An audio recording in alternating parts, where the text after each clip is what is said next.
Good evening friends. आज की update कुछ इस प्रकार से है। आज हम जो बात करेंगे वो सबसे पहले अमेरिका से करेंगे। अमेरिकी राष्ट्रपति डोनाल्ड ट्रंप के चीन दौरे की तारीख का ऐलान हो गया है। व्हाइट हाउस ने घोषणा की है कि ट्रंप 31 मार्च को चीन जा रहे हैं। इस दौरान वह चीनी राष्ट्रपति शी जिनपिंग के साथ बड़ी बैठक भी करेंगे। ट्रंप के चीन दौरे का ऐलान तब किया गया जब अमेरिकी सुप्रीम कोर्ट ने उनके प्रशासन के लगाए गए टैरिफ को अवैध घोषित कर दिया है। ट्रंप ने अपने दूसरे कार्यकाल के पहले महीने चीन के खिलाफ भी भारी भरकम टैरिफ का ऐलान किया था, लेकिन बीजिंग की प्रतिक्रिया देखकर उन्होंने अपने पैर पीछे खींच लिए थे। तब से ट्रंप चीन को लेकर सधे बयान दे रहे हैं, जबकि बाकी दुनिया के खिलाफ उनका बड़बोलेपन वैसे ही जारी है।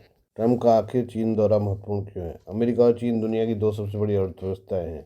ऐसे में ट्रंप और जिनपिंग की मुलाकात पर भी दुनिया की नज़र बनी रहेगी। ट्रंप का दूसरी बार ऑफिस संभालने के बाद पहला चीनी दौरा होगा।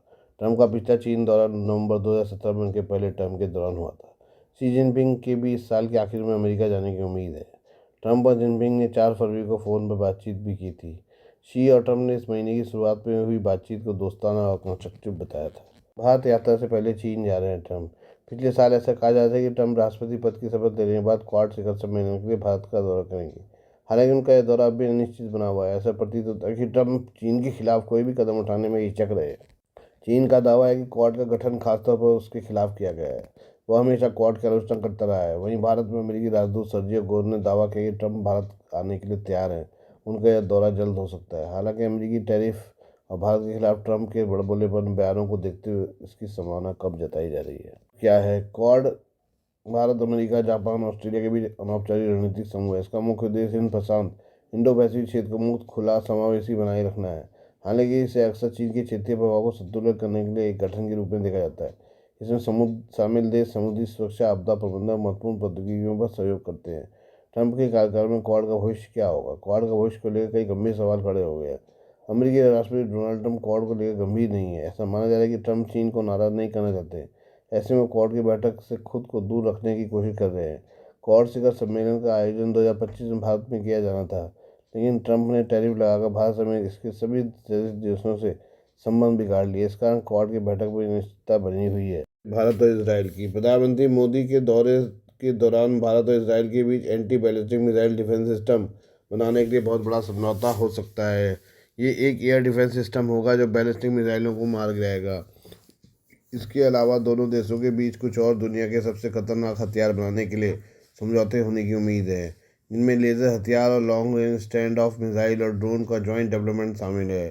पीएम मोदी 25 से 26 फरवरी को इसराइल की यात्रा पर रहेंगे। भारत खुद का एयर डिफेंस सिस्टम सुदर्शन चक्र बना रहा है। उस दिशा में इस 14 मील का पत्थर साबित हो सकता है। हिंदुस्तान टाइम्स की रिपोर्ट के मुताबिक दोनों देशों के बीच सिक्योरिटी कोऑपरेशन पर एक एमओयू साइन होने की उम्मीद है, लेकिन दोनों देशों के बीच कोई डिफेंस डील साइन नहीं होगी। इसके पीछे की वजह यह है कि द्विपक्षीय रक्षा सहयोग दो बहुत करीब साथियों के बीच एक लगातार चलने वाली प्रक्रिया है और अगले कुछ सालों में इसकी कीमत लगभग $10 अरब से ज़्यादा होगी।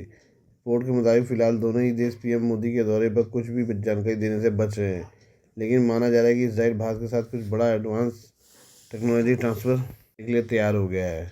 भारत इसराइल के बीच anti ballistic missile deal. Hindustan Times की रिपोर्ट में कहा गया कि इसराइल जो बहुत एडवांस टेक्नोलॉजी ट्रांसफ़र कर सकता है, उनमें बहुत ज़्यादा डिमांड वाली हाईटेक लेज़र डिफेंस दूसरे स्टैंड ऑफ सिस्टम शामिल है। इसराइल से उम्मीद है कि वह सभी डिफेंस टेक्नोलॉजी शेयर करेगा जो पिछले कुछ सालों में नहीं किया था।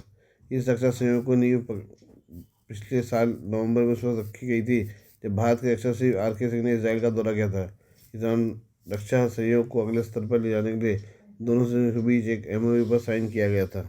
लेज़र एयर डिफेंस बहुत ही एडवांस सिस्टम है जिसे खुद इसराइल ने पिछले साल के अंत में अपनी सेना में शामिल किया है। हालांकि नव भारत टाइम्स के पास अभी पुख्ता जानकारी नहीं है कि क्या इसराइल उसी सिस्टम का टेक्नोलॉजी ट्रांसफ़र करेगा, लेकिन कुछ सूत्रों ने संकेत दिए कि ऐसा हो सकता है। अगर ऐसा होता है तो ये बहुत बड़ा समझौता होगा। ये ड्रोन स्वार्म से निपटने के लिए बनाया गया एक अचूक हथियार है। ये सिस्टम ड्रोन को मारने के लिए लेज़र लाइट निकालता है। इसराइल के साथ मिलकर Bharat anti ballistic missile defence बनाने की संभावना तलाश रहा है। भारत के लिए मिशन सुदर्शन की कुंजी है। भारत सरकार की कोशिश तमाम प्रमुख खतरों वाले शहरों के साथ साथ डिफेंस फैसिलिटी प्रमुख इमारतों की रक्षा के लिए एयर डिफेंस सिस्टम तैयार करना। भारत खुद का एयर डिफेंस सिस्टम तैयार करता है ताकि देश के अंदरूनी इलाके दुश्मन की लंबी दूरी की मिसाइलों से सुरक्षित हैं। इसराइल ऐसी टेक्नोलॉजी बनाने में माहिर है। इसके पास लंबी दूरी के एरो, मीडियम रेंज के डेविड स्लिंग और कम दूरी के आयरन डोम सिस्टम के साथ एंटी बैलिस्टिक मिसाइल सिस्टम है। तेल अवीव के पास एक युद्ध में साबित सिस्टम है। उसने पिछले जून में ईरान की तरफ से दागी गई 98% बैलिस्टिक मिसाइलों को इंटरसेप्ट किया था। इजरायली लेजर डिफेंस को आयरन बीम कहा जाता है। ये दुनिया का पहला और सबसे एडवांस सिस्टम है। ये युद्ध क्षेत्र की पूरी स्थिति को बदलने की क्षमता रखता है।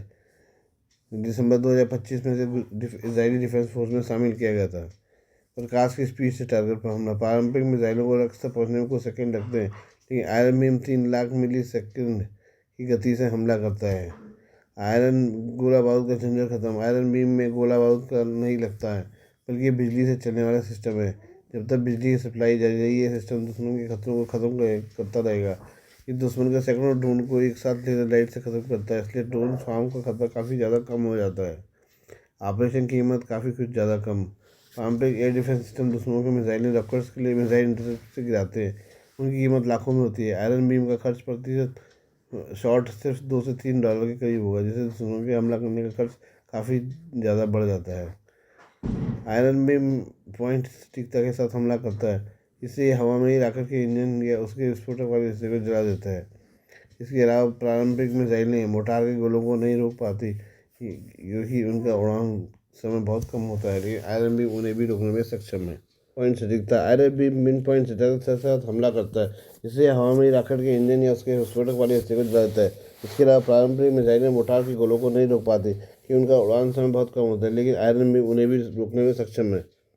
ये बात करें अमेरिकी के राष्ट्रपति डोनाल्ड ट्रंप की। अमेरिकी राष्ट्रपति डोनाल्ड ट्रंप ईरान के खिलाफ लगातार सैन्य हमले की धमकी दे रहे हैं। ट्रंप ने अपने एक एयरक्राफ्ट कैरियर को मिडिल ईस्ट के समुद्री क्षेत्र में भेज दिया है। इसके अलावा दुनिया का सबसे बड़ा aircraft carrier USS Gerald R Ford भी इस तरह रवाना हो चुका है। हालांकि ट्रंप ने भले ही ईरान के खिलाफ बयानबाजी जारी रखी है, लेकिन अमेरिकी अधिकारियों का कहना है कि अमेरिकी राष्ट्रपति अभी तक ईरान को लेकर फैसला नहीं कर पाए हैं।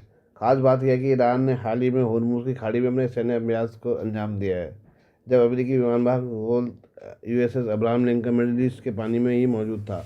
आखिर ट्रंप ईरान पर हमले से हिचकिचा क्यों रहे हैं? खामनेई की अमेरिका को धमकी। ट्रंप की हिचकिचाहट को समझने के लिए ईरान के supreme leader Ayatollah Ali Khamenei के 17 फरवरी के भाषण को जान लीजिए। इसमें खामनेई ने अमेरिकी विमान पोत की तैनाती की तरफ करते हुए कहा था कि एयरक्राफ्ट कैरियर खतरनाक मशीन है, लेकिन उसके भी ज़्यादा खतरनाक वो हथियार हैं जो उसे समुद्र की गहराई में भेज सकते हैं। हालांकि खामनेई ने यह नहीं बताया कि अमेरिकी एयरक्राफ्ट कैरियर को समुद्र में डुबोने के लिए ईरान किस हथियार का इस्तेमाल करेगा, लेकिन अंदाजा लगाया जा सकते हुए किस हथियार की बात कर रहे थे।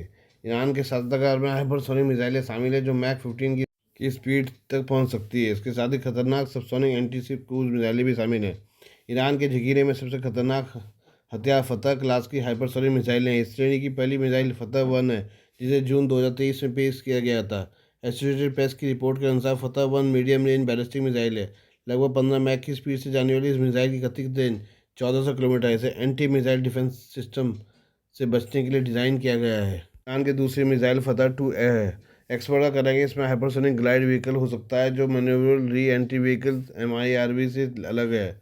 हाइपरसोनिक ग्लाइड व्हीकल एक अप्रत्याशित ट्रेजेक्ट्री पर यात्रा करता है, जिससे मिसाइल डिफेंस सिस्टम के लिए उसे डिटेक्ट करना ज़्यादा मुश्किल हो जाता है।